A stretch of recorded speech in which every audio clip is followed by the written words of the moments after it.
Good evening, ladies and gentlemen. You're here with Dennis McPherson and Michael Bear, Barry Barnum. We're here to start talking to y'all, each and every one of you, not just a couple of you, but all of you, about things that we think is important. Might not be important to you, might not even be worth listening to, might not even be worth turning it off. I don't know what's going to be your prerogative when the time comes, but we're going to find out. And tonight, I'm going to interview Bear here because a lot of folks in this area, especially Melody Lakes, seems to want to know a lot about Bear. He is a character of sorts. He is a man who you can might as well call a man of God. He is a Southerner. He is a Georgian now, a Floridian by birth, and way out west by vocation. But anyway, let's get started tonight. Bear, where were you born at?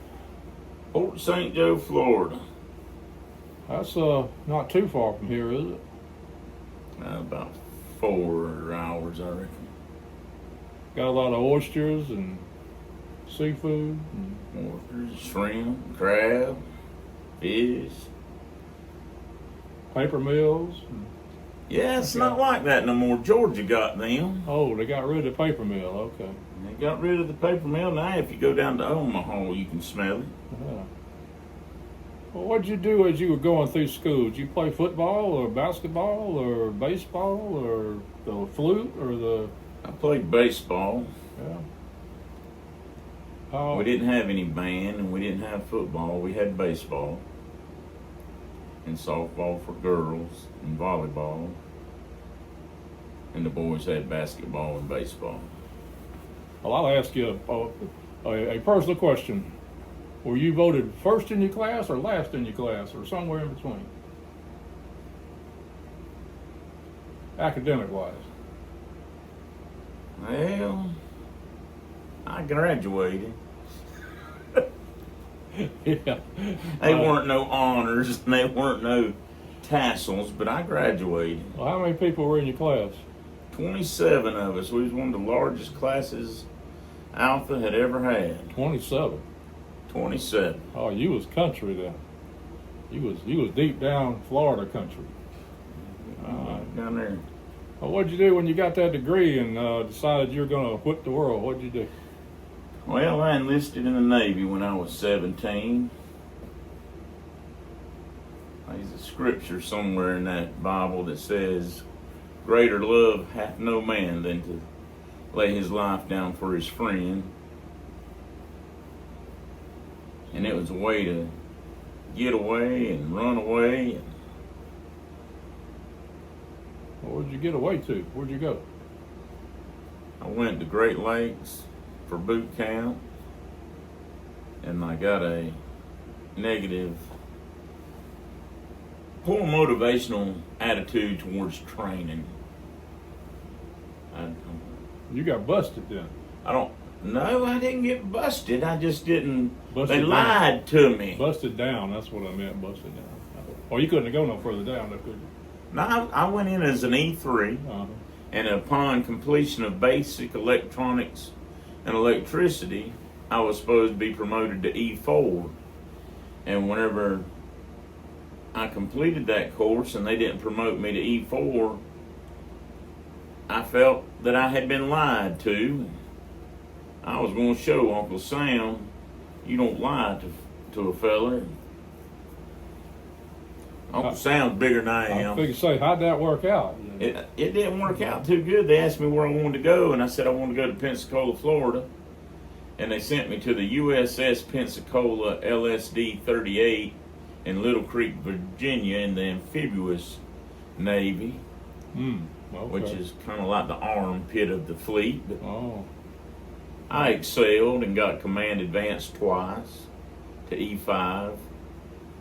I don't have gold stripes on my sleeve. I have red because I did get busted down eventually from E5 to E4, and then the captain put me back up there after 100 days of.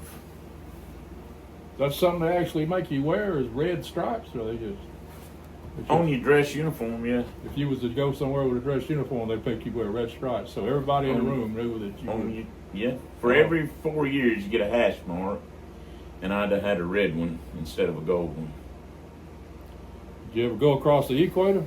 No, went across the Arctic Circle and got a blue nose. Went across Panama Canal and got the Order of the Ditch, and I went across the Straits of Gibraltar. But we never made it to the equator. We were headed to Mombasa, and AIDS hit real bad at that time, and we didn't go. Yeah, that must have been what, late 70s or 80s. early 80s. Okay. Yeah, I guess it did sort of get going over there more than it had going on here, so it took a while for it to become a big problem over here. So after you conquered the Navy, what'd you do then?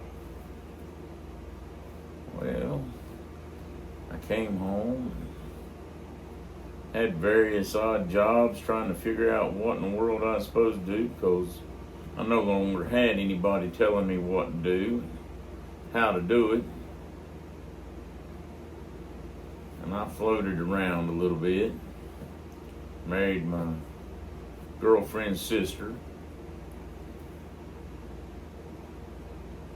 Girlfriend's sister. Yeah, you shouldn't do that. Is that legal in Florida? Well, I don't know about it being legal, but you shouldn't do that. I even found out later on that I was truly breaking some It wasn't laws. It golden was rules. some taboos going on or something. All right. Well, I'm assuming you corrected that. Yeah. I wound up getting in corrections. And I spent 24 years working inside the correction facility, and correction officer with the Calhoun Correctional Institution, and I stayed there and made sergeant. Started in '89 and I left there in '95. Went to Florida Baptist Theological College for a little while to be a minister of music. And me and my children's mama, we got to having problems, and I didn't figure I had any business telling somebody else how to live if I couldn't keep my own family together. So I moved on from Florida Baptist Theological College. Didn't know exactly what I was going to do. I wanted to go back into corrections because I knew that and I was trained for that. And that's about the time that private prisons started growing in Florida, and I went to work with United States Corrections Corporation. Started out as a correction officer, and I think 4 weeks later I was a sergeant, and a couple of weeks after that I made captain. And I stayed there until 2000, and I went up to Montana once again, trying to leave some baggage behind and have a fresh start with my wife and 3 children. And I stayed in Montana until 2006, and I moved to Estancia, New Mexico as an assistant warden. And I stayed in my very first day on the job, we had a death. And they got to see what part of the body I was then too, because whenever you got things going on, you don't have time to sugarcoat and mince words. You have to be direct, clear, concise, and correct. And I can do that. I might have to apologize to you afterwards, but I can do that. And I stayed